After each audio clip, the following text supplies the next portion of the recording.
إن الحمد لله نحمده ونستعينه ونستغفره ونعوذ بالله من شرور أنفسنا ومن سيئات أعمالنا من يهده الله فلا مضل له ومن يضلل فلا هادي له وأشهد أن لا إله إلا الله وحده لا شريك له وأشهد أن محمدا عبده ورسوله أما بعد فإن خير الحديث كتاب الله وخير الهدي هدي محمد صلى الله عليه وسلم وشر الأمور محدثاتها وكل محدثة بدعة وكل بدعة ضلالة وكل ضلالة في النار.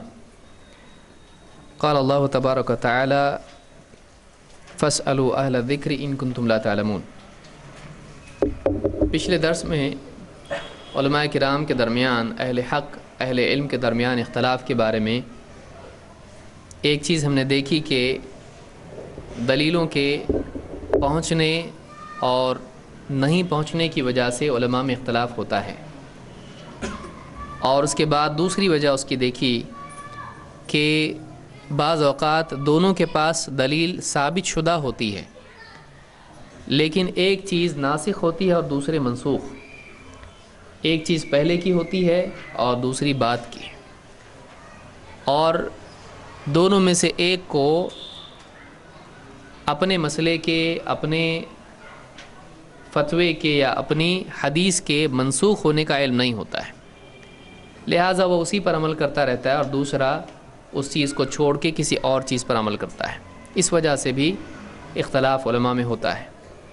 اس کے بعد ہم نے دیکھا کہ دلیل کے قبول و رد میں اختلاف کی وجہ سے بھی حدیثوں کی صحت اور ضعف کے فرق کی وجہ سے بھی یا علم کے ہونے یا نہ ہونے کی وجہ سے بھی علماء میں اختلاف ہوتا ہے. ایک کے نزدیک حدیث صحیح ہوتی ہے، دوسرے کے نزدیک حدیث ضعیف ہوتی ہے، یا اس حدیث کے ضعیف ہونے کا علم ایک کو ہوتا ہے اور ایک کو نہیں ہوتا ہے. تو دلائل کے اطمینان ہونے یا نہ ہونے کی وجہ سے بھی، قبول و رد کے فرق کی وجہ سے بھی علماء میں اختلاف ہوتا ہے. اس کے بعد ہم نے یہ بھی دیکھا کہ عالم کو حدیث یاد ہوتی ہے لیکن وقتی طور پر وہ ذہن سے نکل جاتی ہے یا مستقلاً ذہن سے نکل جاتی ہے. کتنی ساری سیکھی ہوئی چیزیں جو ہم سیکھ لیتے ہیں ایک وقت کے بعد ہمارے ذہن سے وہ چیزیں نکل جاتی ہیں اور وہ چیز کسی کے یاد دلانے سے یاد آتی ہے. تو اگر اس وقت میں جب عالم فتویٰ دے رہا ہے وہ چیز اس کو یاد نہ ہو، یا ایک عالم عمل کر رہا ہے اس وقت میں اگر وہ چیز اس کو یاد نہ ہو، تو ظاہر بات ہے اس کا فتویٰ اور اس کا عمل دلیل کے خلاف جائے گا. بہت ممکن ہے کہ اس کا اجتہاد دلیل کے مطابق ہو جائے، لیکن یہ بہت اللہ کی توفیق ہے. کبھی ایسا بھی ہو سکتا ہے کہ اس کا فتویٰ اجتہاد کی وجہ سے دلیل سے ٹکرانے والا بن جائے، اور یہی وجہ ہے کہ بعض علماء کا اجتہاد حدیث سے ٹکرانے کی وجہ سے الگ ہو جاتا ہے، خطا ہو جاتا ہے، اور دوسرے علماء جو حدیث کے مطابق عمل کرتے ہیں جس کو یاد ہوتی ہے حدیث، تو ان دونوں کے فتوے میں فرق ہو جاتا ہے.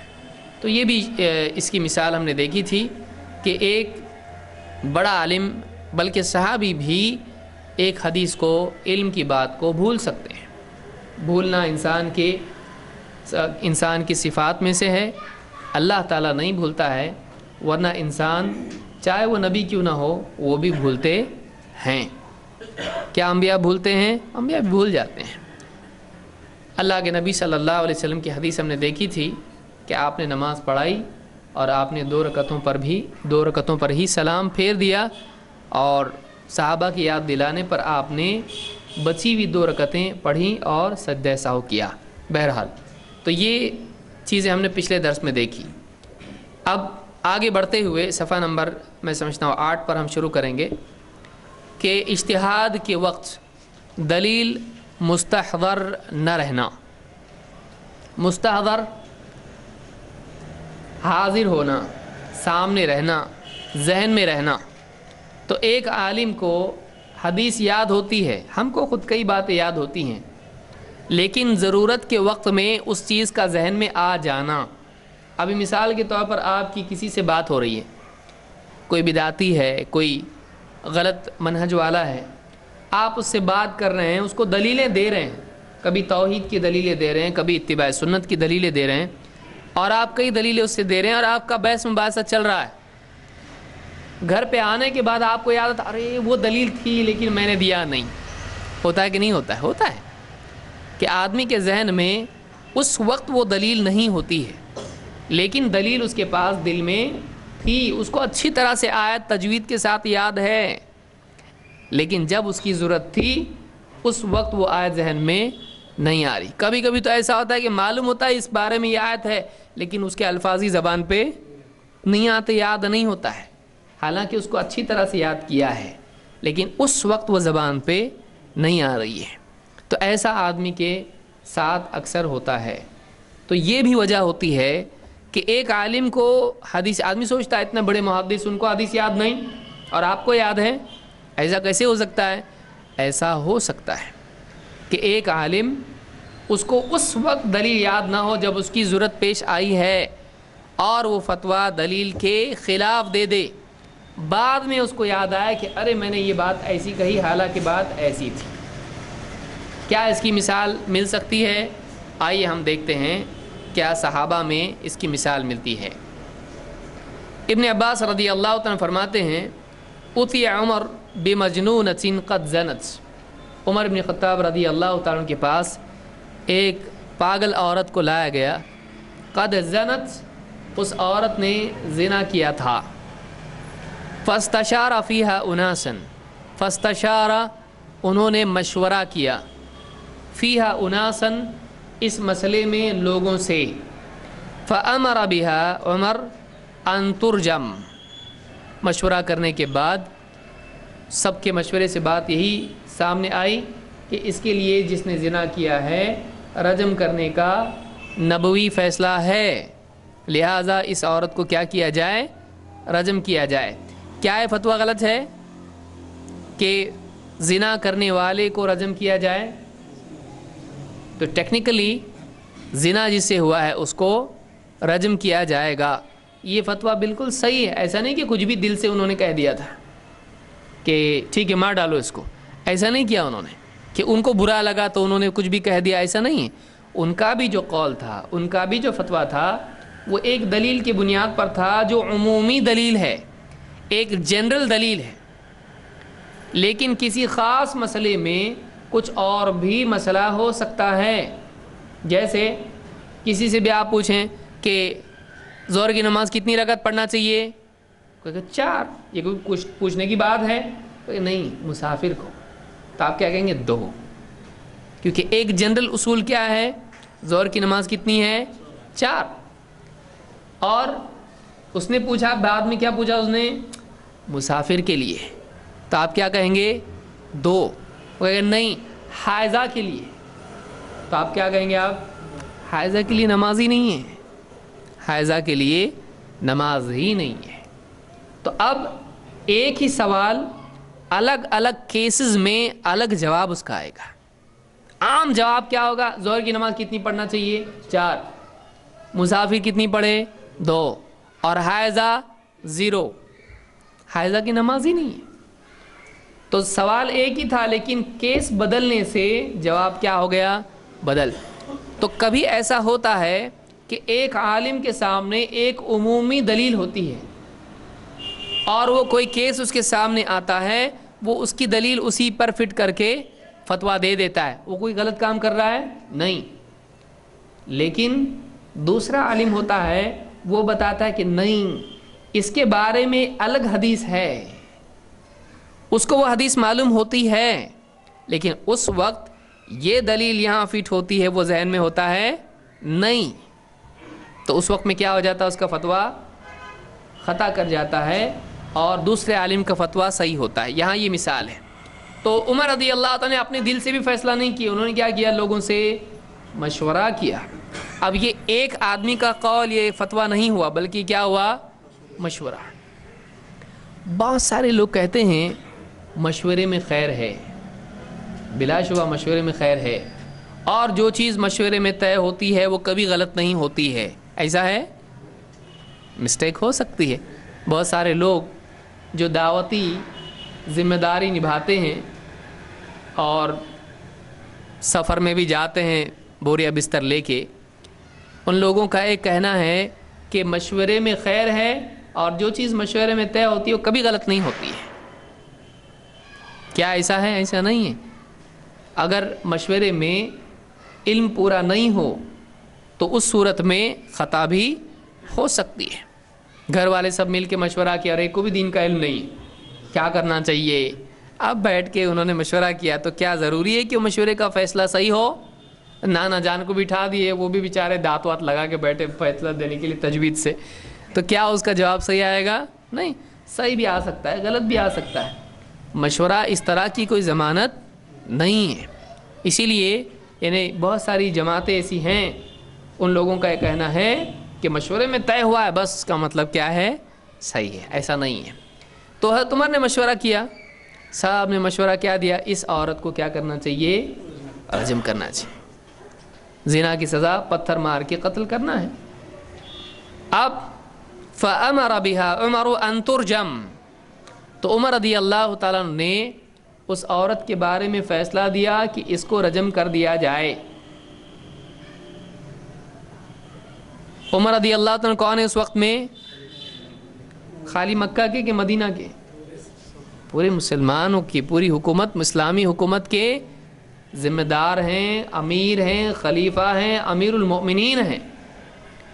فیصلہ دیا رجم کرو. مر بها علی علی ابن ابی طالب رضوان اللہ علیہ اجمعین، کہتے ہیں کہ علی رضی اللہ تعالیٰ عنہ کے پاس سے اس عورت کو لے کے لوگ گئے. اب جا رہے اس کو سزا دینے کے لیے، لے جا رہے ہیں تو حضرت علی پر سے اس عورت کا گزر ہوا. فقال ما شأن هذه، جب حضرت علی نے دیکھا عورت ہے جا رہی ہے، اس کے ساتھ لوگ ہیں جا رہے ہیں، کیا ہوا اس کو؟ ما شأن هذه، اس عورت کا کیا کیس ہے، اس عورت کا معاملہ کیا ہے؟ قالوا مجنونۃ بنی فلان، یہ فلاں قبیلے کی پاگل عورت ہے. زنت، اس نے زنا کیا تھا. فامر بها عمر ان ترجم، حضرت عمر نے حکم دیا ہے کہ اس کو رجم کر دیا جائے. فقال ارجعوا بها، واپس لے کے چلو اس کو. کہاں؟ جہاں سے آئے تھے حضرت عمر کے پاس، اس کو واپس لے کر چلو. ثم اتاه، پھر خود بھی واپس حضرت عمر کے پاس یہ بھی آئے. فقال یا امیر المؤمنین، کہا اے امیر المؤمنین، اما علمت، آپ کو معلوم نہیں؟ اما علمت کا کیا مطلب ہے؟ آپ کو علم نہیں؟ آپ کو تو معلوم ہے نا. اما علمت ان القلم قد رفع عن ثلاثہ، قلم 3 لوگوں سے اٹھا لیا گیا ہے. کون سا قلم؟ گناہ کا قلم، کہ ان کے گناہ لکھے جاتے ہیں؟ نہیں، ان کے گناہ نہیں لکھے جاتے ہیں. تو قلم 3 لوگوں سے اٹھا لیا گیا ہے. کون لوگ ہیں وہ؟ عن المجنون حتی یبرأ، پاگل سے اٹھا لیا گیا ہے جب تک کہ وہ اپنی بیماری سے باہر نہیں نکلتا ہے. وعن النائم حتی یستیقظ، اور سوئے ہوئے سے قلم اٹھا لیا گیا ہے جب تک کہ وہ جاگتا نہیں. جیسے کوئی آدمی نہیں میں بولے مار ڈالوں گا، تو کیا پولیس پکڑ کے لے جائے گی اس کو؟ مار ڈالے گا بول رہا ہے، نیند میں بول رہا ہے، اس کا کوئی اعتبار ہے نہیں. یا نیند میں کسی کو مار ڈالے، اٹھانے گیا اس کو مارا زور سے تو دانت بھی ٹوٹ گئے اس کے، تو اب اٹھنے کے بعد بول رہا ہے کیا ہوا، تو پولیس لے جائے گی اس کو؟ نہیں. اس پر گناہ ہے اللہ کے ہاں؟ نہیں، اس پر گناہ کوئی بھی نہیں، کیونکہ نیند میں ہوش میں نہیں تھا وہ. تو وعن النائم حتی یستیقظ وعن الصبی حتی یعقل، اور بچے سے بھی قلم اٹھا لیا گیا ہے جب تک کہ وہ اس کو شعور نہ آئے، جب تک کہ وہ بالغ نہیں ہوتا ہے. بعض روایتوں میں کہ حتی یحتلم، اس کو احتلام ہونے تک اس سے قلم اٹھا لیا گیا ہے. احتلام ہونا آپ جانتے ہیں کیا ہے. تو کہا کہ اے امیر المؤمنین، آپ کو حدیث معلوم نہیں؟ حضرت عمر نے کیا جواب دیا؟ بلا، معلوم تو ہے، یہ حدیث ہے، آپ کو معلوم نہیں؟ معلوم ہے، بالکل معلوم ہے. قال فما بال هذه ترجم، پھر اس کو کائے کو رجم کر رہے ہیں آپ؟ سمپلی جملہ اس کا جو قوت ہے وہی، اس کو آپ کیوں پھر رجم کر رہے ہو؟ فما بال هذه ترجم، پھر اس عورت کو کس گناہ میں، کس جرم میں رجم کیا جا رہا ہے؟ جب دیکھیے کتنا پختہ طریقہ ہے اپنی بات کو ثابت کرنے کا. آگے نہیں کہا یہ عورت رجم نہیں کی جائے گی بالکل. کون بول رہا ہے؟ میں. کون؟ نبی کا رشتہ دار، سب سے پہلے ایمان لانے والا بچوں میں. آپ بہت بعد میں آئے، میں پہلے آیا. حضرت علی پہلے آئے کہ حضرت عمر پہلے آئے؟ حضرت علی پہلے آئے. میں پرانا ہوں. بہت سارے لوگ ہیں میں نبی کا رشتہ دار ہوں، میں خاص ہوں. کچھ نہیں کہا انہوں نے اس طرح کا. ہونے والا امیر المؤمنین ہوں، کچھ بھی نہیں کہا. کہ آپ کو یہ حدیث معلوم نہیں، تو بات شروع کہاں سے ہو رہی ہے؟ دلیل سے. یہ نہیں 8 سال میرے لگے ہیں، آپ سے زیادہ وقت میرا لگا ہے، کچھ بھی نہیں. حضرت علی پہلے سے مسلمان ہے نا. اللہ کے نبی صلی اللہ علیہ وسلم کے وقت میں جب کوئی آپ کے لیے کھڑا نہیں ہوتا تب کھڑے ہوتے. کون لائے ایمان؟ میں مانتا اس بات کو. بچے کم عمر تھے اور مسلسل تربیت میں تھے. حضرت عمر تو بہت بعد میں آئے، بہت دھلائی کرتے تھے مسلمانوں کی، پھر جا کے مسلمان ہوئے. حضرت علی نے ایسا کچھ نہیں کیا تھا. تو کہا کہ آپ سے زیادہ تو میں ہوں، بول سکتے نا. لیکن کیا کہا؟ وہ جو حدیث ہے نبی صلی اللہ علیہ وسلم کی معلوم نہیں آپ کو؟ حضرت عمر نے کیا کہا؟ معلوم ہے. اس حدیث میں کیا ہے کہ پاگل عورت پر کوئی، پاگل پر، مجنون پر کوئی گناہ نہیں. تو کہا جب مجنون پر گناہ نہیں ہے تو معلوم ہے کہ یہ عورت مجنون ہے، پھر اس پہ گناہ نہیں ہے. اس حدیث کی روشنی میں جب اس پہ اللہ کے ہاں گناہ نہیں ہے تو آپ کے ہاں کیوں گناہ ہے؟ پھر اس کو سزا میں رجم کیا جا رہا ہے تو سزا تو گناہ کی ہوتی ہے، جب گناہ نہیں تو سزا کائے کی؟ دیکھیے آرگومنٹ کیسا ہے کہ حدیث میں ہے کہ مجنون کا کوئی گناہ نہیں، یہ عورت کیا ہے؟ مجنون ہے. اور جب یہ مجنون ہے تو اس پہ گناہ نہیں، جب اس پہ گناہ نہیں تو پھر سزا کائے کی دے رہے آپ اس کو؟ تو حضرت عمر نے سوچا ہاں بات تو صحیح ہے. کہا کہ فما بال هذه ترجم قال لا شيء، یعنی کس جرم میں اس کو رجم کیا جا رہا ہے؟ تو میں نے کہا اس پہ تو کچھ بھی نہیں ہے، یعنی لا شيء، کوئی بھی چیز نہیں. یعنی اب ان کے اوپر کیا ہو رہا ہے؟ بات سمجھ میں آ رہی ہے بیٹھے بیٹھے ادھر ہی. ہاں اس پہ تو کچھ بھی نہیں ہے، اس پہ تو کوئی بھی گناہ نہیں ہے. لا شيء. قال فارسلها، تو چھوڑنا اس کو. فارسلها، پھر جب اس پہ کوئی گناہ نہیں ہے تو پھر اس کو پکڑ کے کیوں رکھے؟ چھوڑو اس کو. فارسلها، چھوڑیے اس کو. پھر قال فارسلها، حضرت نے کہا چھوڑ دو اس کو، چھوڑ دو، اس پہ کوئی گناہ نہیں ہے. فجعل يكبر، اور اس کے بعد حضرت عمر رضی اللہ تعالیٰ تکبیر کہنا، اللہ اکبر اللہ اکبر.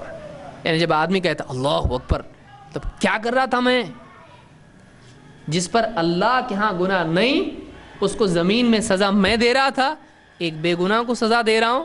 کتنی بڑی غلطی میرے سے ہو رہی تھی. اللہ اکبر. تعجب کے وقت میں، افسوس کے وقت میں آدمی کیا کہتا ہے؟ اللہ اکبر. تو عمر رضی اللہ تعالیٰ اس وقت تکبیر کہنے لگے. یہ ابو داؤد میں روایت موجود ہے. اس میں بہت ساری چیزیں سیکھنے کی ہے. اس میں یہ بات ہے کہ علم والے کو بھی اہل علم سے مشورہ کرنا چاہیے فتویٰ خاص معاملات میں دینے کے لیے. تو میں نے کیا کیا؟ میں امیر المؤمنین ہوں، ماننا ہے مانو نہیں تو مارو اس کو پکڑ کے. نہیں کیا آپ نے. کیا کیا؟ لوگوں سے مشورہ کیا کیا کرنا چاہیے اس مسئلے میں. تو ان کی عزت گھٹ جائے گی. ایک عالم ہے، اس کے پاس مسئلہ آیا، دوسروں سے اس سے کم ہیں، ان سے کیا کر رہا ہو؟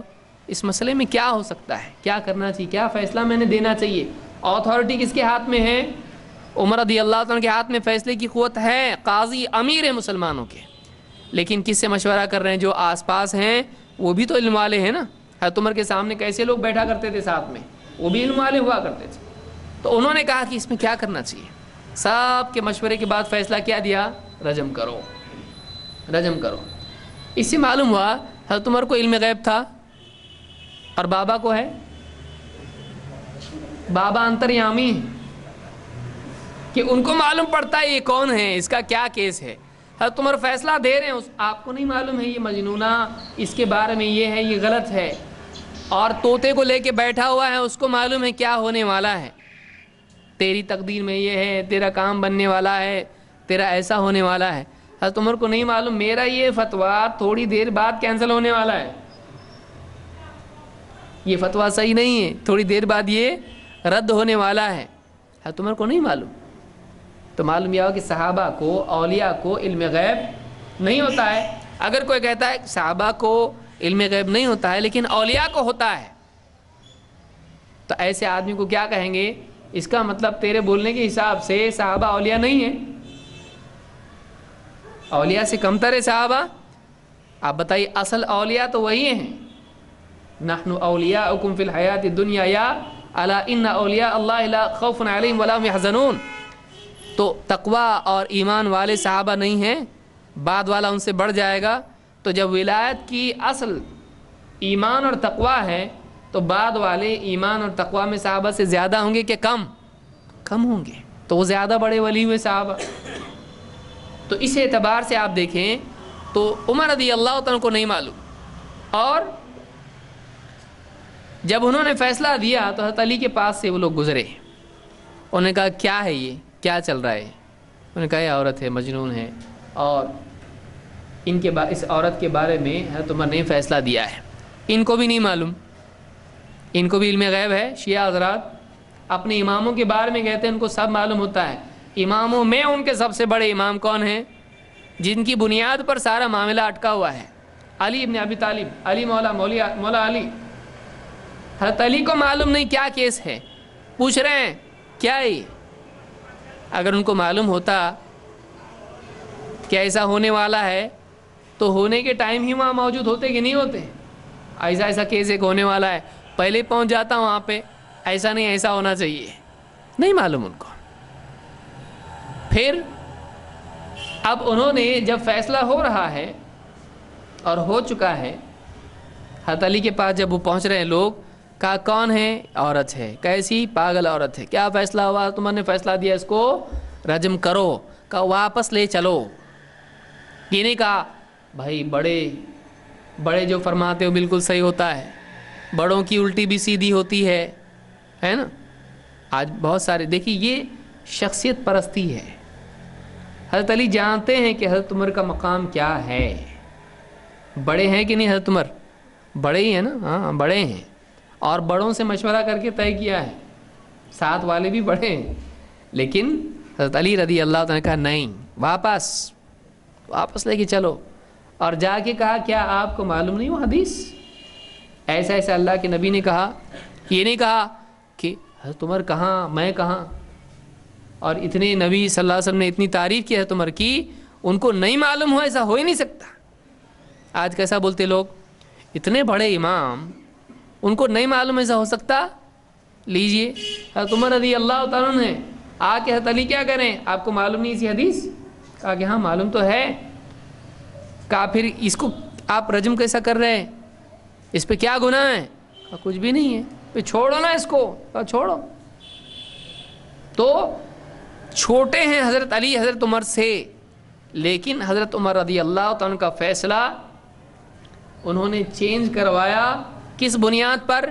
میں رشتہ دار ہوں نبی کا، اس لیے نہیں، دلیل ہے نبی کی. تو ایک بات یہ بھی معلوم ہوئی کہ مفتی کا فیصلہ خطا ہو سکتا ہے. اور بعض لوگ یہ کہتے ہیں ہم نے ابھی فیصلہ دے دیا، آپ تیر چھوڑ دیا، ہم نے واپس نہیں آتا ہو. اب تو فیصلہ دے دیا، فیصلہ دینے کے بعد اس کو نافذ کرنا ہی پڑے گا. ایسا تم نے فیصلہ دے دیا ہے، وہ بھی مشورے سے دیا ہے، لیکن ایک آدمی کے بولنے کی وجہ سے یہ پورا فیصلہ کیا کرنا پڑے گا؟ امیر المؤمنین کا چینج کرنا پڑے گا. معلوم ہوا کہ فیصلہ چینج کیا جا سکتا ہے. بڑے سے بڑے کا فتویٰ بھی چینج ہو سکتا ہے. کس کی بنیاد پر؟ کتنی پیاری روایت ہے، دیکھیے کتنی ساری چیزیں ثابت ہو رہی ہے اس میں. اور اس سے معلوم ہوتا ہے کہ اجتہاد میں خطا ہو جاتی ہے. حضرت عمر نے نہیں کہا میرا فیصلہ اگر غلط بھی ہے تو ایک اجر مجھ کو ملنے والا ہے، فیصلہ نافذ کر کے رہنا پڑے گا اس کو. نہیں، فیصلہ چینج کرنا پڑے گا.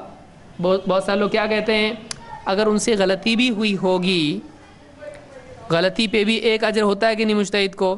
ہم کو اجر ایک اجر چاہیے، ٹھیک ہے تم دو لو، ہم کو ایک بس ہوا. لیکن حضرت علی نے نہیں کہا اس طرح سے، انہوں نے فیصلہ چینج کروایا. معلوم ہوا کہ تبدیلی عملی صورت میں ہونا چاہیے جب دلیل سامنے آ جائے، پریکٹیکل چینج ہونا چاہیے. یہ نہیں کہہ سکتے آپ کہ ٹھیک ہے اجتہادی خطا ہے اس پر ایک اجر ہے تو اب بھی ملے گا، نہیں، کیونکہ پہلے معلوم نہیں تھا، اب معلوم ہے. اگر جانتے بوجھتے آدمی حدیث سے ہٹ جائے اس کو نیکی نہیں گناہ ملے گا. مجتہد کو اجر جاننے کی وجہ سے نہیں مل رہا ہے، اس حدیث کو نہ جاننے کی وجہ سے مل رہا ہے، اجتہاد میں خطا کی وجہ سے مل رہا ہے، کوشش کرنے کی وجہ سے مل رہا ہے. اصل اجر ہے کس کا؟ اس کا نہیں ہے کہ غلطی کرنے پہ ثواب ملتا ہے، اجر ہے کوشش کرنے کا. کوشش کے باوجود بھی غلطی ہو جائے تو اللہ تعالیٰ کے ہاں نتائج پر اجر نہیں ہوتا ہے اصلاً، بلکہ کس پر اجر ہوتا ہے؟ کوشش پر ہوتی ہے. ومن اراد الآخرۃ وسعى لها سعيها وهو مؤمن فاولئک کان سعیهم مشکورا. تو اللہ نے اجر کس پر رکھا ہے؟ نتیجے پہ نہیں، سعی پہ رکھا ہے. سعی کا مطلب کیا ہوتا ہے؟ کوشش. تو اللہ کے ہاں اجر کوشش پر ہے، کوشش پر ہے. تو مجتہد نے اپنی کوشش کی کہ نہیں کی، اس کو غلطی پر بھی ایک اجر ملے گا کیونکہ کوشش اس نے کی ہے. لیکن اگر کوشش کے بعد صحیح نتیجہ بھی نکل آئے تو اللہ کی طرف سے ایک ایکسٹرا اجر اس کے لیے. ٹھیک ہے تمہارا فیصلہ صحیح نکلا اور اللہ کی طرف سے 2 اجر لو ہماری طرف سے. لیکن نہیں نکلا فیصلہ تو کوشش نہیں کی تھی، کیا اس نے کوشش کی تھی، تو ایک اجر لے لے، تیری کوشش کا تجھ کو ملے گا. اللہ کسی کی کوشش کو ضائع کرتا ہے نہیں. یہ بات ہے یہاں پر. غلطی کا علم ہونے کے بعد غلطی پر عمل کرنا بے وقوفی ہے. آپ بتائیے آپ کی اسپیلنگ مسٹیک ہے، ارے آپ بول رہے نہیں ابھی لکھ دیا رہنے دو، چلے گا؟ نہیں چلے گا. فارم بھرتے وقت آپ کا فارم بھرنے والا اگر آپ کا نام غلط، رکو ٹھہرو ذرا، میرا نام ایسا نہیں ایسا ہے. کتنا آدمی کتنی فکر رہتی ہے، نام کا اتنا فکر ہے اور کام کی فکر نہیں. نام غلط ہوا تو برداشت نہیں ہوتا ہے اور کام غلط ہوا تو چلتا نہیں چلتا. تو ایک آدمی اس حدیث سے یہ بات معلوم کر سکتا ہے. نمبر 1 جو اصل بات یہاں پر ہم کو دیکھنی ہے وہ یہ کہ حضرت عمر رضی اللہ تعالیٰ کو حدیث معلوم تھی یا نہیں، اور انہوں نے فیصلہ جب کیا اس وقت میں ذہن میں تھی ان کے؟ اگر ہوتی تو کسی اور نے ان کو یاد دلائی تو سمجھ میں آیا کہ نہیں آیا؟ تو چھوٹا بھی بڑے کو سمجھا سکتا ہے، چھوٹا بھی بڑے کو سمجھا سکتا ہے، تو بڑے کو ماننا پڑے گا. کوئی آدمی نہیں کہہ سکتا اتنے بڑے عالم اور تم ان کو سکھا رہے. ٹھیک ہے بات صحیح ہے، اگر تو بڑے عالم کو بھی ماننا پڑے گا، اس لیے کہ دلیل بڑے سے بڑے عالم سے بھی بڑی ہے. دلیل عالم سے بھی کیا ہوتی ہے؟ بڑی ہوتی. کیوں؟ اس لیے کہ دلیل کو عالم کے تابع نہیں ہونا ہے، عالم کو دلیل کے تابع ہونا ہے. یہ اسلام کے اصولوں میں سے بنیادی اصول ہے کہ کتنی بھی بڑی شخصیت کیوں نہ ہو جائے اس کو بھی دلیل کے تابع ہونا چاہیے. تو اب یہاں دیکھیے حضرت عمر کا فیصلہ کیا تھا؟ رجم کرنا چاہیے. اور حضرت علی کا فیصلہ کیا تھا؟ تو ایک کا فیصلہ ہے رجم نہیں چھوڑ دو، اور ایک کا فیصلہ ہے رجم کرو. وجہ اس کی کیا بنی؟ وجہ یہ بنی، اور کیا دونوں کا حدیث معلوم ہے کہ نہیں ہے؟ دونوں کو معلوم ہے، لیکن اس کیس میں ایک کے ذہن میں وہ حدیث ہے اور دوسرے کے ذہن میں اس وقت نہیں ہے جب فیصلہ کر رہے ہیں. تو کیا بعد میں ذہن میں آئی؟ تو جب بعد میں سامنے حدیث آئی اور سمجھ میں آ گیا کہ ہاں اس حدیث کے انڈر میں یہ کیس بھی آتا ہے، تو انہوں نے کیا کیا؟ اپنے فیصلے کو رد کیا یا حدیث کو رد کیا. نہیں ضعیف حدیث ہے. کیا ایسا؟ تم کو کیا سمجھتا ہے؟ اصل ہم کو سمجھتا ہے، تم کو فلاں مدرسے میں آنا پڑے گا حدیث سیکھنے کے لیے. کیے انہوں نے ایسا؟ جب بات سامنے آ گئی نا، بات ثابت ہو جائے، بڑی سے بڑی شخصیت کو بھی اس کے آگے ہتھیار ڈالنے پڑیں گے، اس کو ماننا پڑے گا، کیونکہ دلیل شخصیات سے اونچی ہوتی ہے. تو اس روایت میں بات ملتی ہے کہ عمر بن خطاب رضی اللہ تعالیٰ عنہ نے اپنے فیصلے کو تبدیل کیا، اور فیصلہ کرتے وقت وہ حدیث اور اس حدیث کا اس مسئلے سے تعلق ہونا یہ ان کے ذہن میں نہیں تھا. یہ بہت بڑی بات ہے، کیونکہ صرف معلوم، اس سے یہ بھی بات معلوم ہوتا ہے کہ صرف حدیث جاننا اصل نہیں ہے، صرف آیتیں جاننا اصل نہیں ہے، یہ کہاں فٹ ہوتی ہے یہ جاننا اور اس وقت ذہن میں ہونا بھی بہت ضروری ہے، اس وقت ذہن میں ہونا بھی بہت ضروری ہے۔ تو اس وجہ سے بھی علماء میں اختلاف ہوتا ہے۔ اور آگے آئیے، کبھی ایسا ہوتا ہے کہ دونوں کے سامنے، دو عالموں کے سامنے حدیث ہوتی ہے، لیکن حدیث کے سمجھنے ہی میں دونوں میں فرق ہو جاتا ہے اور ایک دم الٹا سمجھتے ہیں۔ اس کی ایک مثال میں دیتا ہوں۔ اللہ کے نبی صلی اللہ علیہ وسلم کی حدیث ہے، ایک صحابی کہتے ہیں کہ میں اللہ کے نبی صلی اللہ علیہ وسلم کے ساتھ گیا، آپ استنجا کے لیے تشریف لے گئے اور میں آپ کے لیے، آپ نے مجھ کو حکم دیا جاؤ 3 ڈھیلے اٹھا لاؤ، پتھر اٹھا لاؤ۔ میں گیا، ڈھونڈا، مجھ کو 2 پتھر ملے اور تیسرا پتھر نہیں ملا، تو میں نے کیا اٹھا لیا؟ سامنے تھا گوبر پڑا ہوا تھا، میں نے گوبر کا ٹکڑا جو ہے وہ اٹھا لیا، وہ بھی سوک کرتا ہے، وہ بھی لے لیا، میں نے لا کے نبی صلی اللہ علیہ وسلم کو دے دیا۔ آپ نے ان میں سے جو گوبر کا ٹکڑا تھا اس کو اٹھا کے پھینک دیا اور آپ نے 2 پتھر لیے، حدیث ختم۔ اب اس حدیث سے بعض علماء نے استدلال یہ کیا کہ نبی صلی اللہ علیہ وسلم کا یہ حکم کہ 3 پتھروں سے کم میں استنجا مت کرو، 3 پتھروں سے کم میں استنجا مت کرو، یہ کمپلسری نہیں ہے۔ 3 سے کم میں بھی ہوتا ہے کہ نہیں ہوتا ہے؟ ہوتا ہے اس حدیث کے اعتبار سے۔ تو اس میں کتنے پتھر آپ نے استعمال کیے؟ کیونکہ آپ کے سامنے 2 پتھر اور 1 گوبر کا ٹکڑا، آپ نے کیا کر دیا؟ گوبر کا ٹکڑا پھینک دیا اور 2 پتھر لے لیے۔ اب یہ بخاری کی حدیث ہے۔ اب اس حدیث سے امام الطحاوی نے، جن کو احناف اپنے علماء میں سے شمار کرتے ہیں، انہوں نے کہا کہ اس حدیث سے ثابت ہوتا ہے کہ 3 کی قید نہیں ہے اور 3 لازم نہیں ہے، 3 سے کم میں بھی آدمی استنجا کر سکتا ہے۔ لیکن آپ دیکھیے ایک اور حدیث ہے جو مسند احمد میں ہے، اس میں اللہ کے نبی صلی اللہ علیہ وسلم نے، عبداللہ بن مسعود غالباً اس کے راوی ہیں، ان سے کہا 2 پتھر لیے، گوبر کا ٹکڑا پھینک دیا اور کہا کہ یہ رکس ہے، رکس یعنی رجس ہے، یہ پاک نہیں ہے، کیونکہ وہ گدھے کا گوبر تھا۔ آپ نے کہا یہ پاک نہیں ہے، جاؤ 1 پتھر لے کے آؤ۔ اب کیا ہو رہا ہے؟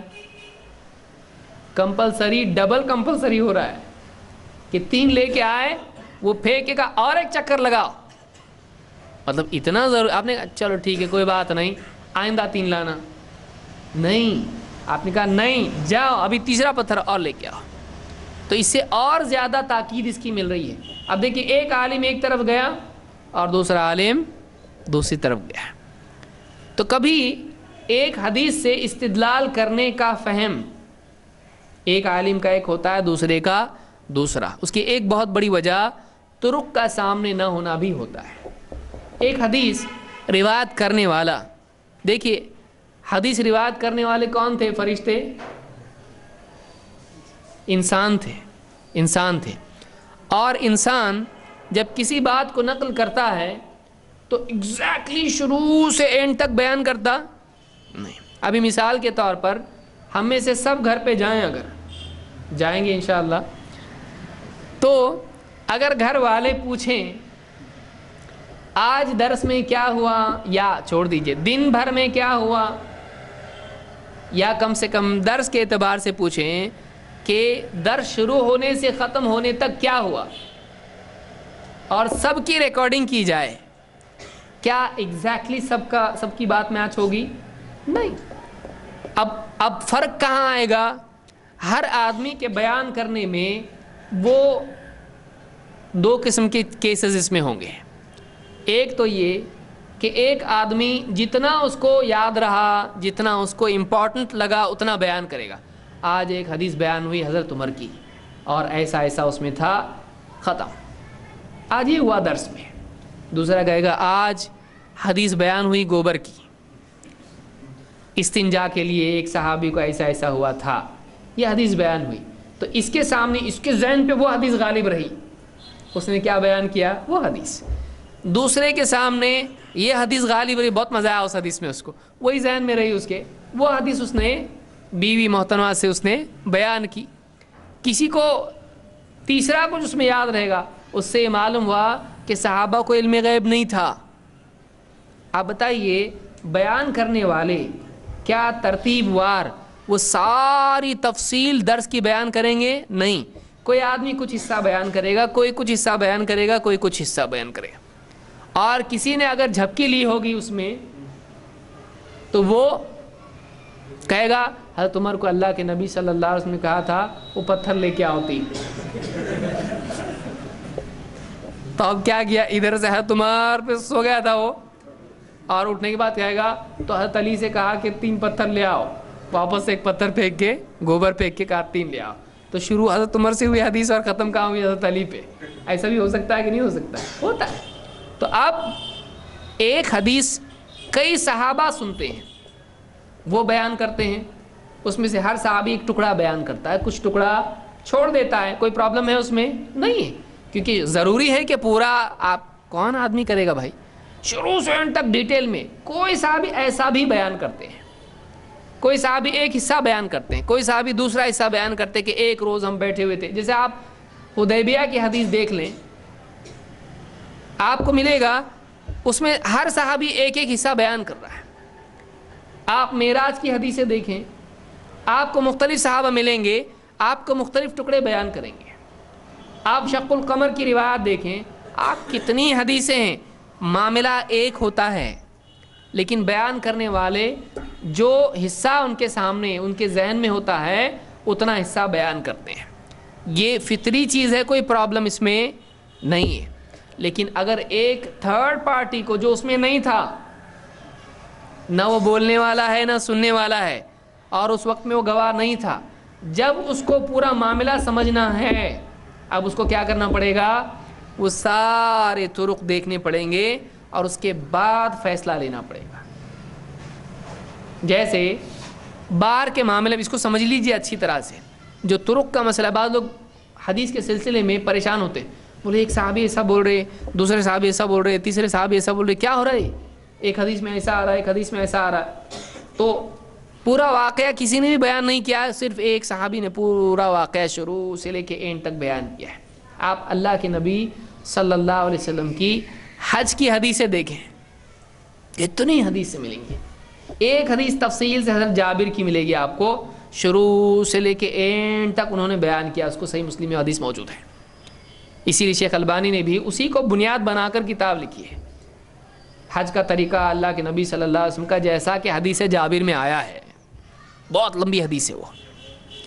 تو اب سارے طرق اگر آدمی جمع نہیں کرے تو بہت اہم حصہ بھی اس کا چھوٹ سکتا ہے. ایسا ہو سکتا ہے کہ نہیں ہو سکتا ہے کہ جس بنیاد پر بات ہوئی ہے وہ بنیاد اگر چھوڑ دی جائے تو وہ حدیث آؤٹ آف کانٹیکسٹ ہو جاتی ہے. آپ کی بستی میں جھگڑا ہوا کسی کا اور آپ سرپنچ بستی کے، آپ کے پاس کیس آیا، آپ نے پوچھا کیا ہوا؟ بولے آیا مجھ کو مارا، دیکھو دانت بھی ٹوٹا میرا، پکڑ کے دھو اس کو، مارو اس کی پٹائی کرو اس کی. فیصلہ کر سکتے آپ کیا کریں گے؟ تو بتا رہے کیا ہوا؟ بولیں گا یہ جو ہے نا اس نے کیا کیا، جا کے اس کی دکان کا تالا توڑا اور اس میں سے سامان لیا اور آ کے بیچ دیا اس کو، اس کے پوچھے بغیر. بھائی ہے اس کا وہ، لیکن ایسے کام کیا اس نے. ذرا گھر میں تھوڑا جھگڑا ہو گیا، ناراضگی ہو گئی، تو اس نے کیا کیا، اس کے دکان میں گھس کے تالا توڑ کے سارا سامان اس میں جو اٹھانا تھا اٹھایا اور جا کے بیچ دیا اور پیسے کھا گیا. پھر یہ ٹھہرا تھا چوک میں، وہ آیا، آتے ہی مارنا شروع کیا. اب کیس بدل گیا.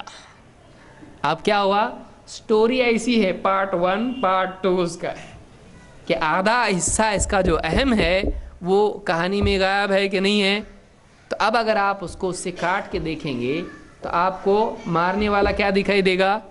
مجرم. اگرچہ وہ بھی غلط ہے، اس نے مارا، اس نے ویسا بھی نہیں کرنا چاہیے، لیکن اس کے مارنے کی وجہ آپ کو دکھائی دے رہی یا نہیں دکھائی دے رہی؟ کیونکہ جو وہاں پہ چوک میں کھڑا ہوا اس کو تو اتنا ہی دکھائی دیا، لیکن جو اس کے ساتھ میں رہتا ہے اس کو معلوم ہے کہ پاسٹ ٹینس میں کیا ہوا ہے، پریزنٹ ٹینس میں کیا ہوا ہے، کل کیا ہوا تھا اور آج کیا ہوا ہے.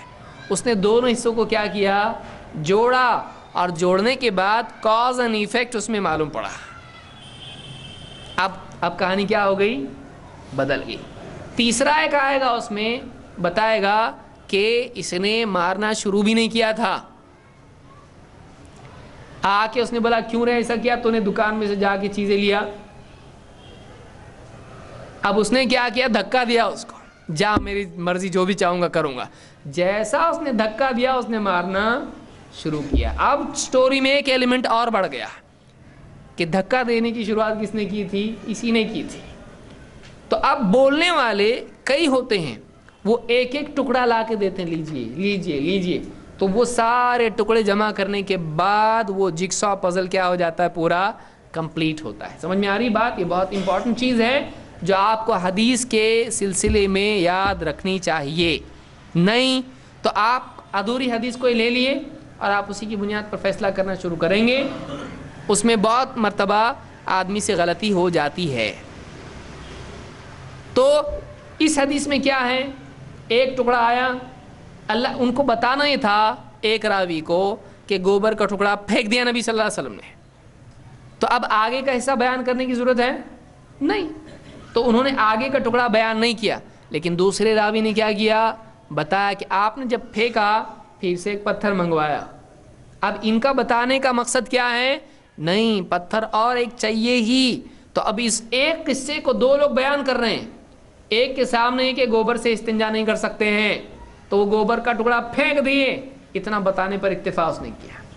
لیکن جس کے سامنے پورا مسئلہ ہے کہ 3 پتھر چاہیے، وہ آگے کا ٹکڑا بھی بیان کر رہا ہے کہ کیا آپ نے کہا یہ نجس ہے، جاؤ پتھر لے کے آؤ. تو کسی راوی کے ذہن میں کوئی مسئلہ ہوتا ہے، کسی راوی کے ذہن میں کوئی مسئلہ ہوتا ہے. اس مسئلے کو ثابت کرنے کے لیے جب وہ حدیث بیان کرتا ہے کچھ حصہ چھوڑ دیتا ہے. آپ سب کرتے ہیں، کوئی بھی دنیا کا ایسا آدمی نہیں ہے جو شروع سے کہتا ہے میں آیا، میں نے جوتیاں اتاری اور میں نے سلام کیا اور پھر میں مسجد میں آیا، میں نے دیکھا ٹائم کتنا ہوا اور پھر میں مسجد میں داخل ہوا، میں نے دیکھا پوری صف. بتا دیں آپ اتنا، مسجد میں گیا، نماز پڑھا، فوراً آ گیا. آپ نے پوری ڈیٹیل بتائی، جوتیاں اتاری، وضو کیا، مسواک کی، منہ پوچھا، سلام کیا، جواب دیا. آپ بہت ساری ڈیٹیلز چھوڑ دیتے اس میں. کیوں؟ آپ کو لگتا ہے یہ بتانے کی ضرورت نہیں. تو ایسے ہر راوی کو لگتا ہے اتنا ہی بتانا کافی ہے اور زیادہ بتانے کی ضرورت نہیں ہے. اس وجہ سے حدیثیں مختلف طرق میں، روات میں بٹ جاتی ہے. اب ایک حدیث ایک کے سامنے آئی، اس حدیث میں اس نے غور کیا اور مسئلہ لے لیا. اب اگر اس کے سامنے دوسرا طریق بھی ہے تب تو وہ اس کو جمع کر کے مسئلے کا فیصلہ کرے گا. لیکن اب یہ ہے مدینہ میں اور دوسرا طریق اس کا ہے مصر میں اور تیسرا طریق ہے شام میں. اب آپ بتائیے کیا اس حدیث کے سمجھنے میں عالم کا فیصلہ ادھورا رہ سکتا ہے کہ نہیں رہ سکتا ہے؟ رہ سکتا ہے. یہی وجہ ہے کہ علماء میں اختلاف اس سلسلے میں ہوا ہے. جیسے آپ دیکھیں گے حدیث میں ہے اللہ کے نبی صلی اللہ علیہ وسلم نے کتوں کی کمائی اس کو بیچنا خریدنا اس سے منع کیا. صحیح میں آپ کو یہ روایت ملیں گے، لیکن دارقطنی وغیرہ اور دوسری کتابوں میں آپ دیکھو گے تو آپ کو ملے گا ہاں لیکن اللہ کے نبی صلی اللہ علیہ وسلم نے شکاری کتوں کے بارے میں سہولت دی، رخصت دی. الا کلب صید، شکاری کتے کے سلسلے میں آپ نے رخصت دی. تو اب جس آدمی کے پاس یہ حدیث پہنچی ہے کہ کتوں کی کمائی جائز نہیں، اس نے سارے کتوں کے بارے میں فیصلہ کیا کہ نہیں کیا. لیکن جس آدمی کے سامنے دوسری حدیث ہے وہ کیا کہے گا؟ سارے کتوں کی کمائی کیا ہے؟ حرام ہے، سوائے اس کتے کے جو شکاری ہوتا ہے. شکاری کتے کی خرید و فروخت کی گنجائش ہے، کیونکہ حدیث میں اس کی رخصت اللہ کے نبی صلی اللہ علیہ وسلم نے دی ہے. تو اب دو طریق الگ الگ ہیں، دونوں کو جمع کرنا پڑتا ہے. ایسا کیوں ہوا؟ ایسا اس لیے ہوا کہ ہم محنت کریں. علم کے لیے کیا ہونا چاہیے؟ کوشش ہو. یہ اللہ کی حکمت ہے کہ اللہ تعالیٰ نے ایسا معاملہ رکھا. ایسا نہیں کیا کہ ایک کتاب ایک دم پرنٹ کر کے جبریل لا کے دے رہے اور ہر گھر فرشتے آ کے بانٹ رہے، لو اس پہ عمل کرو. ایسا نہیں ہوا، اور ایسا ہو بھی نہیں سکتا ہے. ایسا ہو کے بھی ایسا ہوگا، کیونکہ جب فیصلہ کرنے کو قاضی صاحب بیٹھیں گے ان کے ذہن میں ساری باتیں ہوں گی، اس وقت میں نہیں ہوں گی. پھر وہاں کے قاضی نے فیصلہ کیا، یہاں کے قاضی نے، پھر وہی ہونے والا ہے. کیونکہ انسانی دنیا کی محدودیت ہے. آپ لاکھ اپنے دل کی بات کسی سے بیان کرنا چاہیں، سمجھنے والے کو غلط فہمی ہو سکتی کہ نہیں؟ کیونکہ سارے فہم برابر ہیں نہیں. تو کتنا بھی آپ کرو، ایک دم آسمانی پرنٹڈ ورژن بھی اگر آ جائے قرآن کا اور حدیث کا، تب بھی انسانی فہم کے فرق کی وجہ سے غلطیاں ہوں گی. اس کو آپ ختم کر سکتے نہیں. بہت سارے بولتے ایک ہی ہوتا تو کتنا اچھا ہوتا نا، سب کے پاس ایک قرآن، اور ایک قرآن تو ہے لیکن حدیث شیعہ کے پاس الگ ہے. حدیث پوری کے پوری ایک دم اپ ٹو ڈیٹ، ایک دم پورا فائنل ورژن حدیث کا ہوتا. اتنی ساری کتابیں، یہ نہیں ہوتا. کتنا اچھا ہوتا. اگر ویسا بھی ہوتا تب بھی غلطی کا امکان ہوتا کہ نہیں ہوتا. ایک کلاس ہے، اس میں ٹیچر پڑھا رہا سب بچوں کو، پھر وہ آ رہا 2 اور 2 4 اور 4 کچھ تو کر کے آ رہا دوسرا ہی. ہوتا کہ نہیں ہوتا ایسا؟ سارا پڑھانے کے بعد بھی اسٹوڈنٹس کو جب پوچھا جاتا ہے، چاہے وہ دینی ہو مجلس یا اسکول کی ہو، تب بھی غلطی ہوتی کہ نہیں ہوتی؟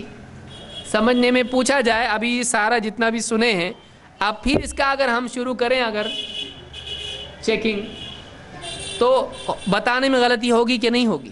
ہوگی. کیونکہ انسان جہاں ہے وہاں پر بھول اور غلطی ہے. اسی لیے اللہ نے کیا فرمایا؟ لا یضل ربی ولا ینسا. لا یضل ربی ولا ینسا.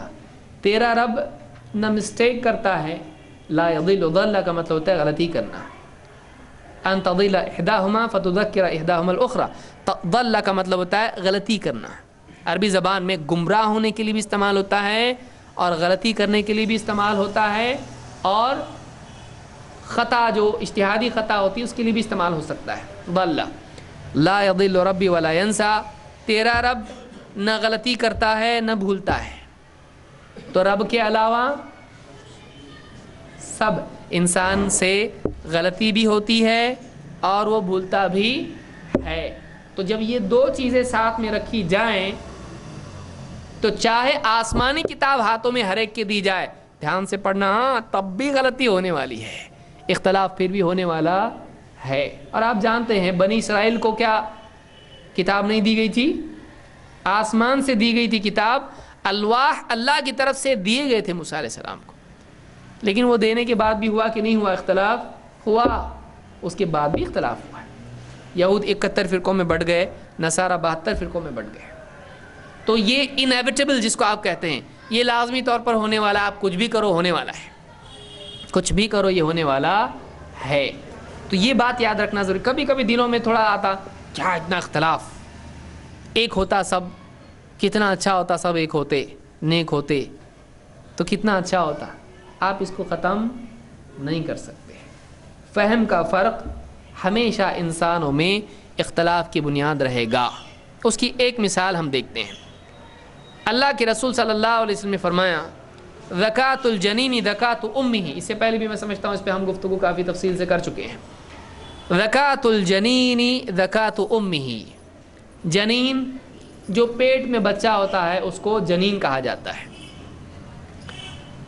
جنین کی زکوٰۃ یہاں پر آپ دیکھیں گے جو عربی کا وہ زکوٰۃ ہوتا ہے جو مالدار لوگ اپنے مال میں سے دیتے ہیں، وہ بھی زکوٰۃ ہے. اور یہ کیا ہے؟ یہ بھی زکوٰۃ ہے. لیکن تجوید والوں کو اس میں فرق معلوم ہے اور بے تجوید والوں کے لیے اس میں کوئی فرق نہیں ہے.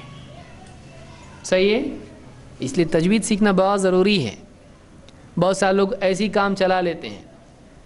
عربی زبان کو تجوید کے ساتھ قرآن پڑھنا بہت ضروری ہے. کیوں؟ اس لیے کہ معنی بہت الگ ہو جاتے ہیں.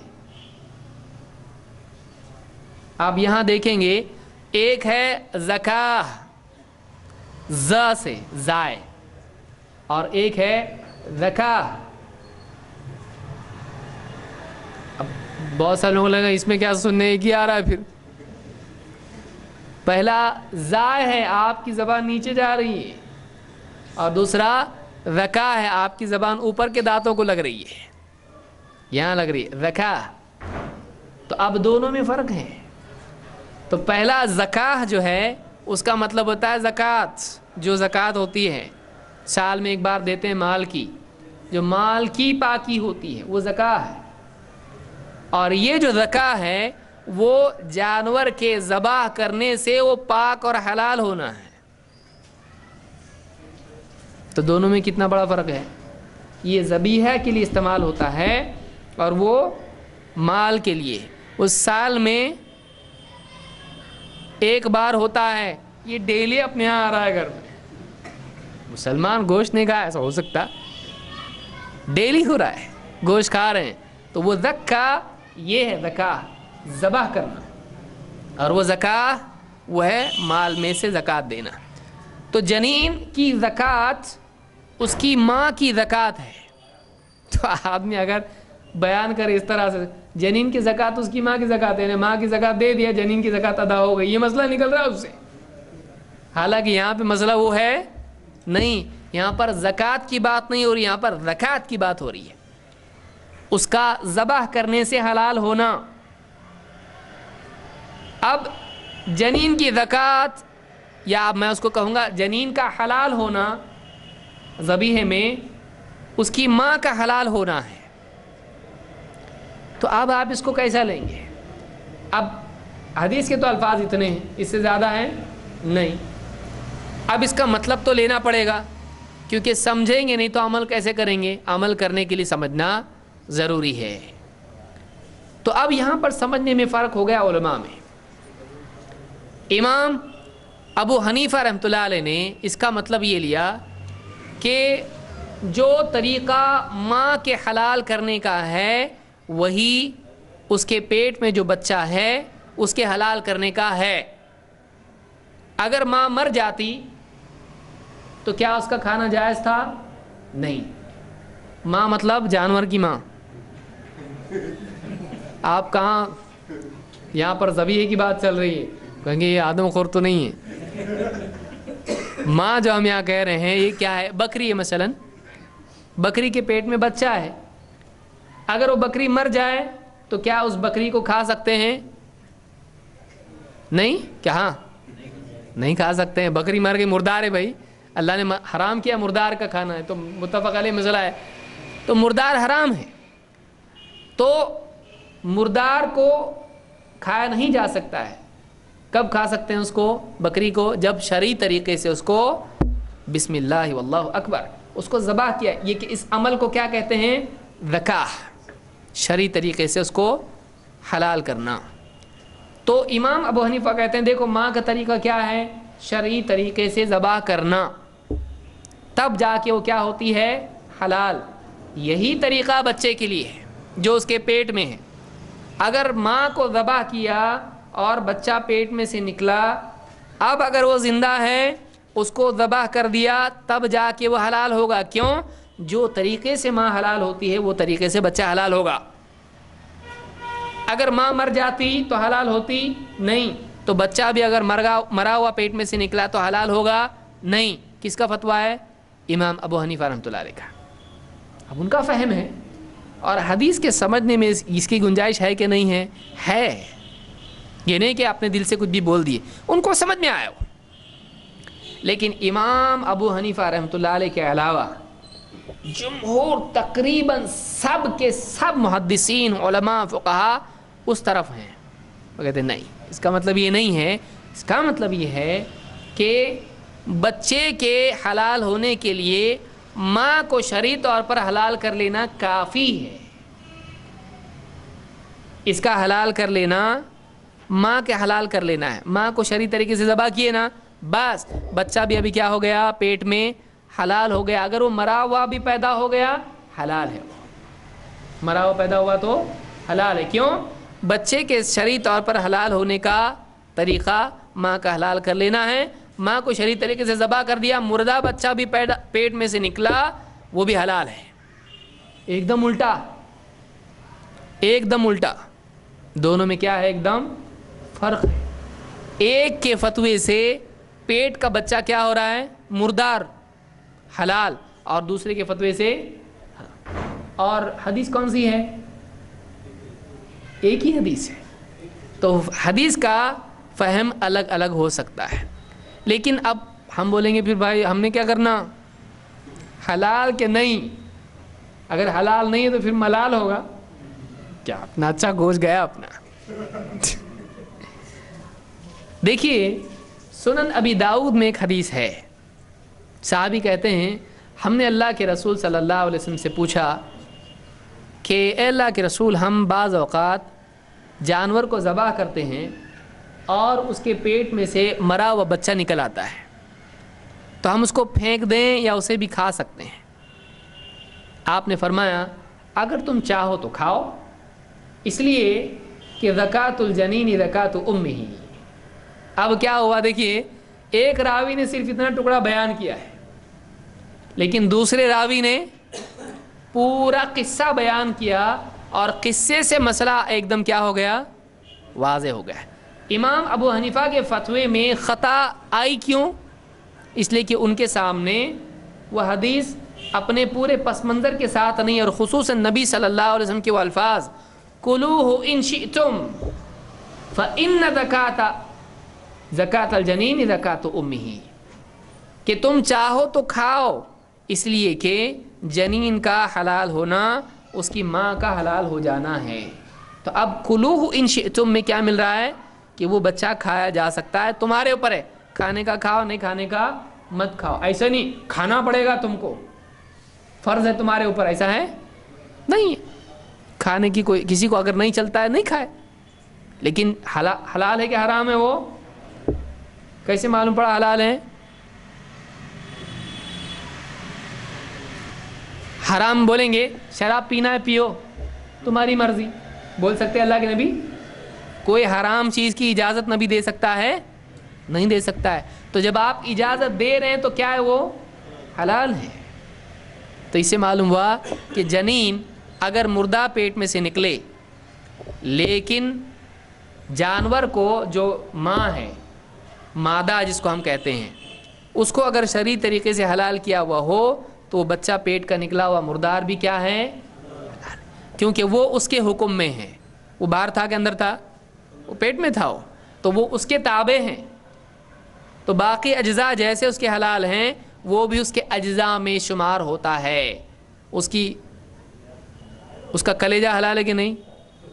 حلال ہے نا. اور اس کی ٹانگیں، اس کا پیٹ، اس کا سب حلال ہے نا. تو وہ اس کے پارٹس ہیں. تو جب تک وہ پیٹ میں ہے وہ بھی کیا ہے؟ اس کا ایک پارٹ ہے. تو جیسے باقی پارٹ ہیں وہ حلال ہو گئے، تو یہ بھی پارٹ کیا ہو گیا؟ حلال ہو گیا. قیاساً بھی چیز ایسی آتی ہے. بہرحال تو جمہور محدثین اور فقہا کا یہ مذہب ہے کہ وہ حلال ہے.